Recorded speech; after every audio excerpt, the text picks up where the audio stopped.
What's up, guys? This is Aussie Poker here, and for today's video, we are going to be using a training site I just signed up for, actually, called AdvancedPokerTraining.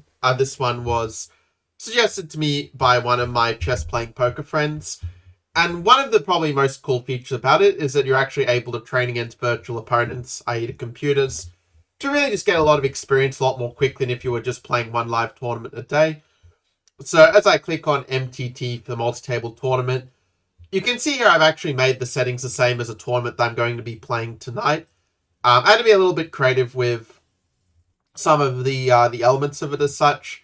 It's not absolutely perfect. Like, for example, the tournament I have doesn't have any blind levels, whereas here you can see they do throw in an ante from level 5. So it's not like absolutely perfect training, but it's still pretty close in terms of accurately depicting what you're going to get like in an actual tournament. Because of the way it's set, like with the fact you can't change the final levels, the fact it's at 10-20 means I'd have to adapt it, because the game I'm playing has blind levels starting at 100, 100, then 100, 200, with its starting stack at 50,000.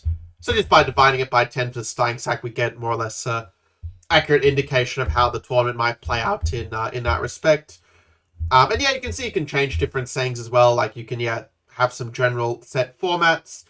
You can also set the skill. I might make it medium for this video. I feel like if it's easy, it might not be instructive enough or valuable enough training. But easy, I think is, when I played it, felt to be somewhat accurate with regard to how the people in these games were playing. But we'll make it medium just for better training. Also, there are some cool features where you can also set an advisor to give you advice on different hands to really help you to, if there's maybe some difficult spots or to avoid making some mistakes. Anyway, let's set up this tourney and let's start playing. And for this one, I've got a few little nice sounds here. This one, I think we are just going to, actually, something scary. I think the advice it would give would be just to fold. But the thing is, the advice isn't always like spot on as such. I find that there are some cases here where you could consider like calling and trying to hit your flush or a straight, post flop. But when it isn't under the gun, it's very likely that you are just going to be dominated here. So for this reason, we are just going to fold. And also, you can see you get practicing quite fast. Like, you're not waiting for the action to happen, but you can just fold and just get a lot higher quantity of practice, which I think is a really cool feature. So this one, we're just going to check. And this one, I mean, we're just going to probably fold to a bet. But if you're not sure, you can always click the advice thing and it'll tell you to check here. And with the stats, the stats for the players only come up when you have a certain number of hands, like I think 50 or so for some reliable data. But like, third pair is not really going to be any good here, and the king is really bad for our range. So we're basically going to check and just give it up more or less to any bet. And if you're not sure about it, you can consult and see, they're just saying to fold. And there's some other cool features as well, where you can sort of see, your equity against the range of the opponent in terms of how often, they might bet versus bluff. But this one's just a clear fold.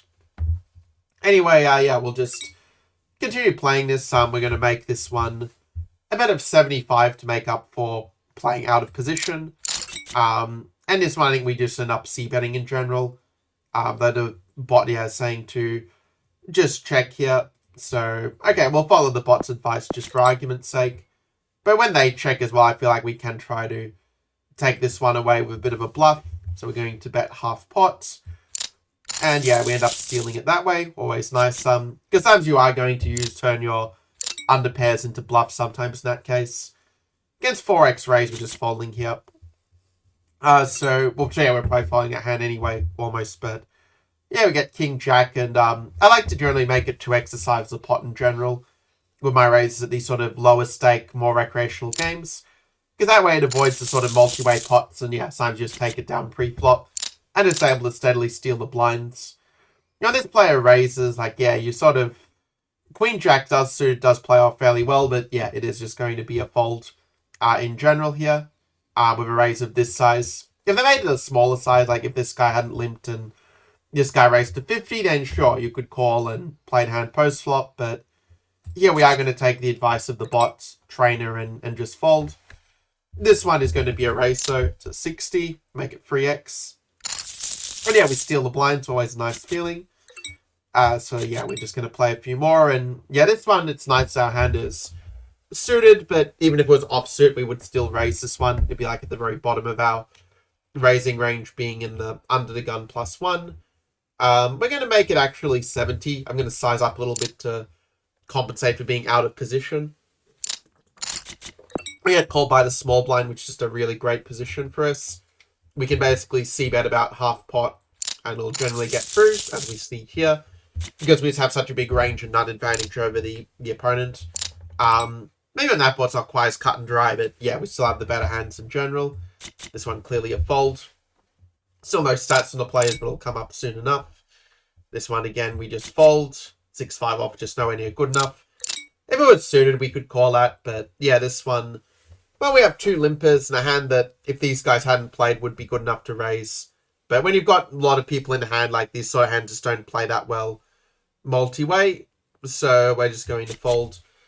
Actually, even seeing it as a feature here, I didn't realize you could sort of hide the cards and, yeah, practice remembering, which actually probably a good feature for me to use a little bit, because what happens sometimes is, like, I'm playing a game live, and I'll be paying so much attention, like, to people talking, like, to try and get whatever reads and learn about, you know, their game and how they think about different spots.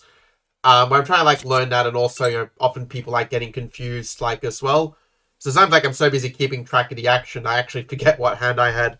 Like, I forget, like, what suit my hand was, and then I have to double-check it again, which is actually not really ideal, because then you're sort of giving away a lot of reads as such. Like, for example, it means you probably don't have a suited hand, and so on, like, the board's to a flush, you kind of are in a bit of a tricky spot. But, yeah, basically, that's a good feature I can use to practice where I have the Jack of Hearts and the Jack of Spades. So this one, I think it is just a pretty standard C-bet. I might size up a little bit as a somewhat exploitative measure, and to yeah, not allow the draws to potentially get there as well. So, or at least, you know, it would be a mistake for him to call with the draw. So then we end up getting the Doyle in this case, after the late Doyle Brunson 10-2 offsuit. We are just going to check and fold this. We're basically going to check all the way here. And then when Sky bets, yeah, we're out of here. So, yeah, we get A6 offsuit on the small blind. Against a raise of this size, I feel like we should defend, but it's probably going to tell us to fold. So, we are ultimately going to fold here, even though we probably shouldn't. But just, yeah, just so you can kind of see the features of the interface, like with the computer advice. With this one, yeah, saying to make it 3x with the 10-9. This would probably be the weakest hand, by the way, we would raise from the cutoff.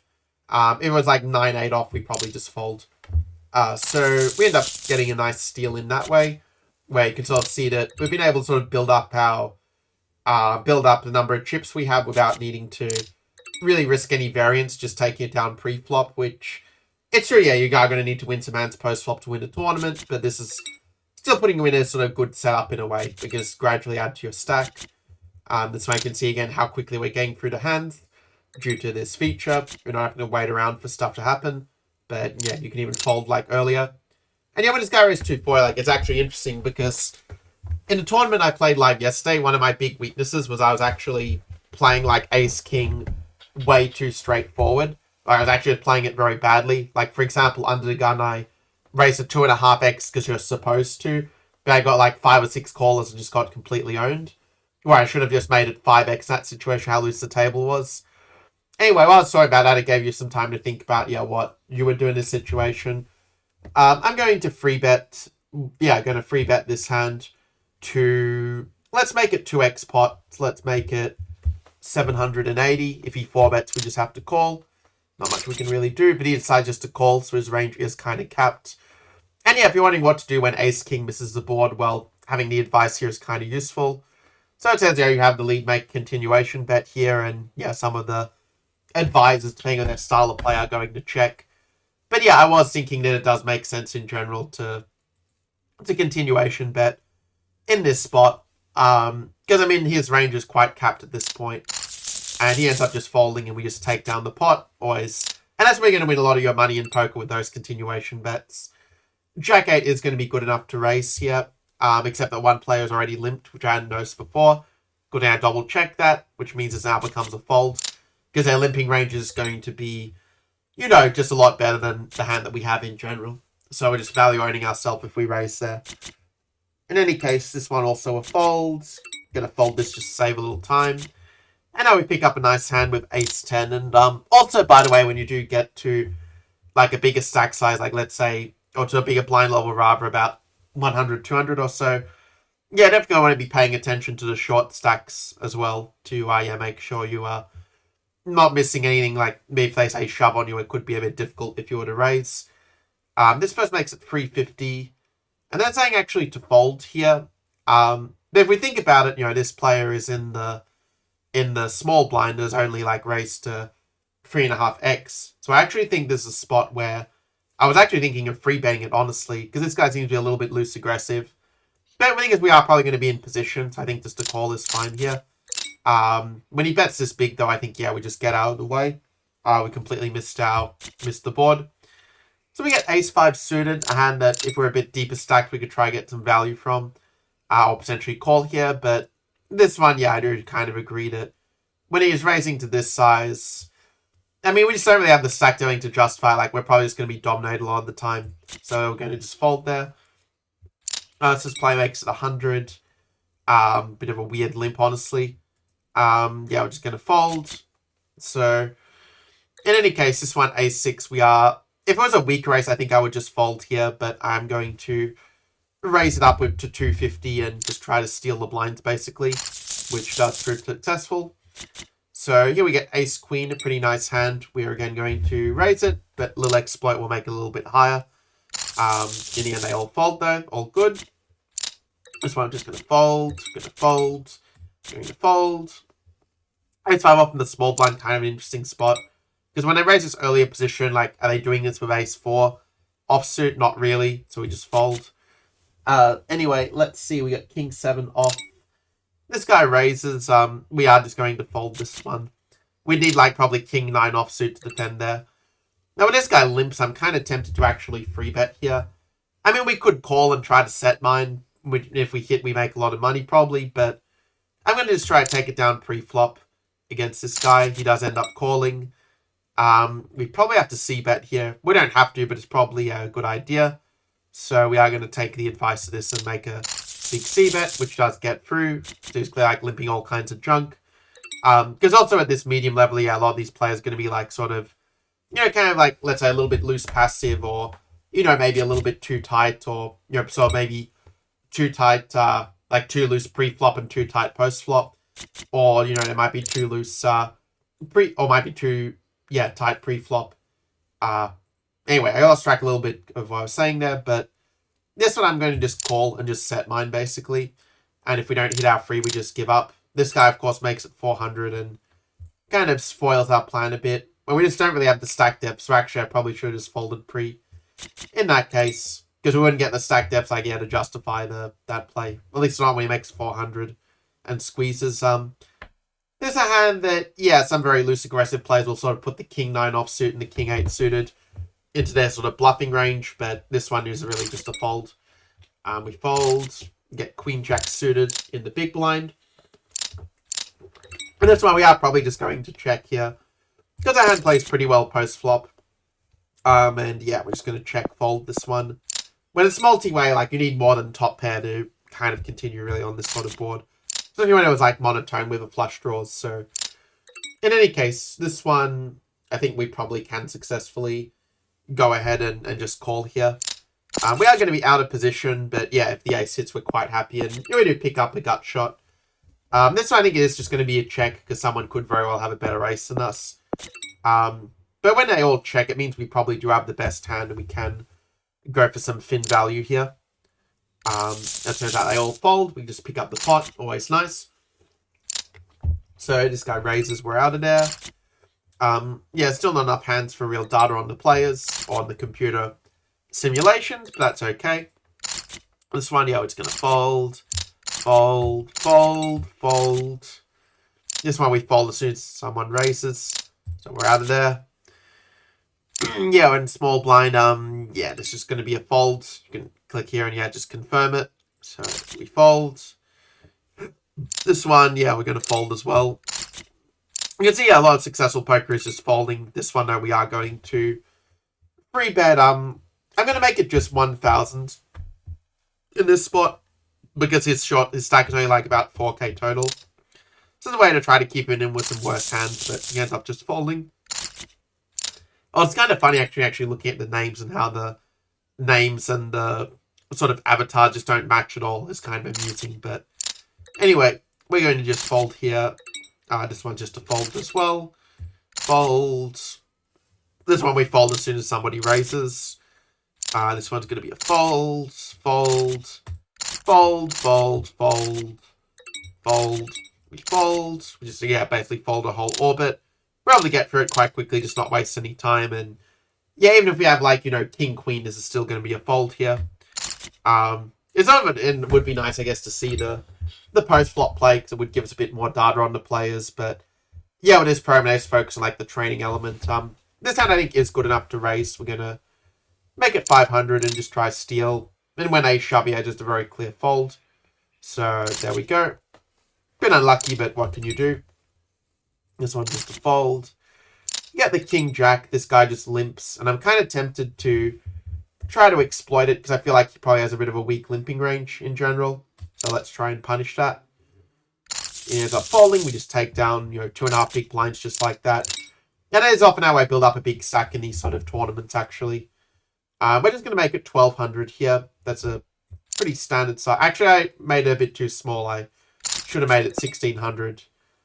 So here, yeah, we probably just end up c-betting, I'd say. Yeah, that's what the advice is, to make it a bit less than half pot.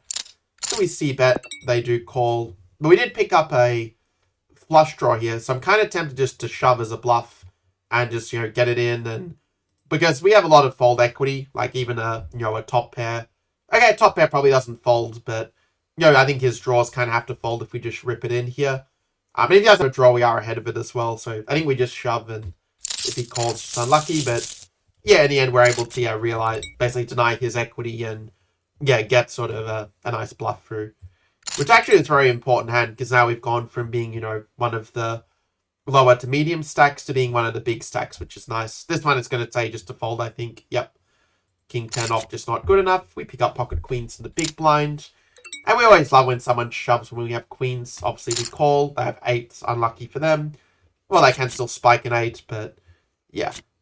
This one, basically, yeah, it's 2 outs, neither of them hit. And we just get another nice addition to our stack.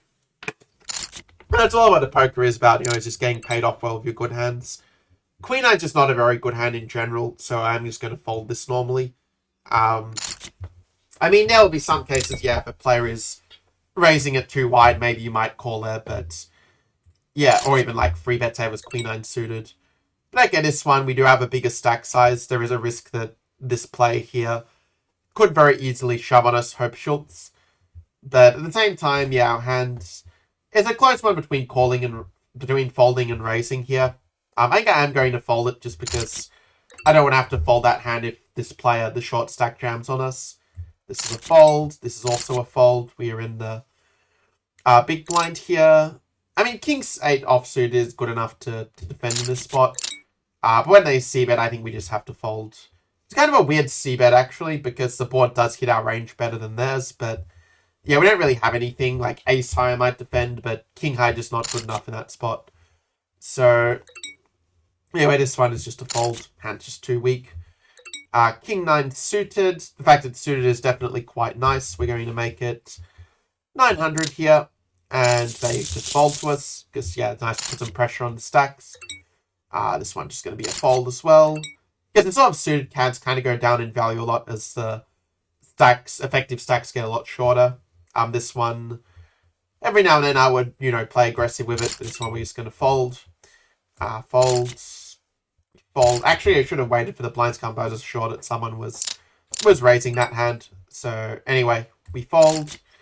Let's go on to, yeah, ace free in the button. Obviously, we are going to raise it, but I'm going to make it just 2.5x this time. The idea being that if she shoves, we can get away for less, but it ends up getting through. We have 3-5. That's just a fold. Ace queen suited. Very nice looking hand here.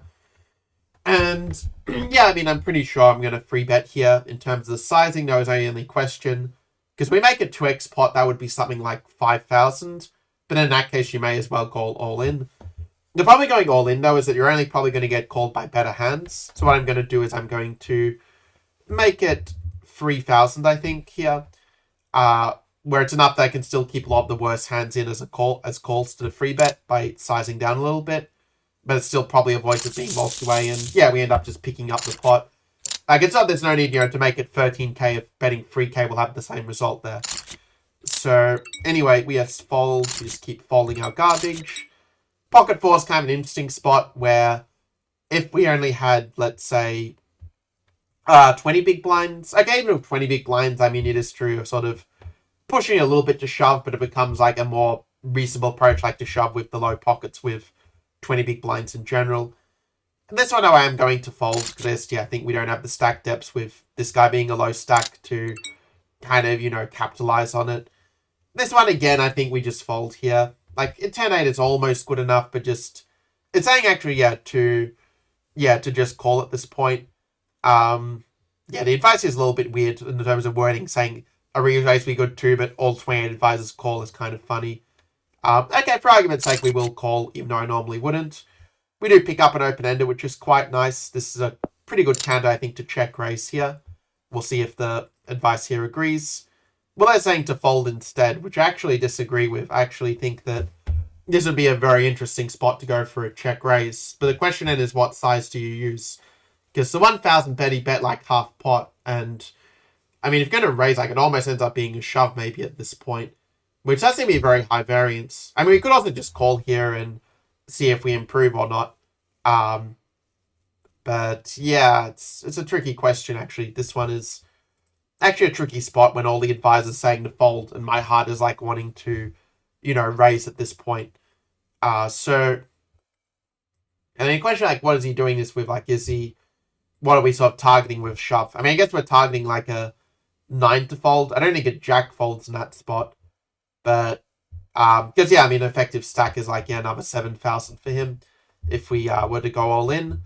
So you'd be putting in like 7,000 to win like 16. So, yeah, I don't think it'd be good 33% of the time. But, yeah, we can't fold this. I'm going to just min raise it is what I'm going to do. And, when we do this, I think we just have to be ready to play for stacks at this point. We can maybe do a small block bet of 2,000. And I think here we just have to rip it in. And if he calls, not much we can do. Damn, I misclicked. Okay, he was all in anyway. But yeah, he ends up having king 9, kind of a bit of a rough spot when he hits 2 pair. Because I think that the 9 would have folded. But I think I also made a mistake by not like check raising bigger, actually. I can't let the advisor sort of fool me. This one, we kind of have to try and catch up somehow. I think that we just have to shove and try to get some fold equity. And yeah, it just doesn't work out. We get right to ace-king here. Just completely dominated. And somehow, this 6 just ends up completely crushing. And yeah, we're out of the tournament just like that. So, a bit of a rough spot. But, it's sort of that hand, like, with the open-ender where we kind of, where things really went badly for us. I think that, in that one, we kind of just had to just raise bigger and then shove turn, I think was the play, in that spot. But yeah, kind of funny how, like, the, advice given was, like, often actually quite bad. So maybe I shouldn't be making use of it as often as it says. Anyway, this video is something a little bit different, and, I think until the element of, like, getting all this practice in and getting that volume faster, then you would be able to, like, say, if you were playing it normally, like, waiting for the hands to play out. I do think it is a nice way to sort of fast-track your improvement in poker, and definitely something I'll be incorporating into my, daily schedule as such. Anyway, if you enjoyed this video, do make sure to like and consider subscribing, and I'll catch you in the next one.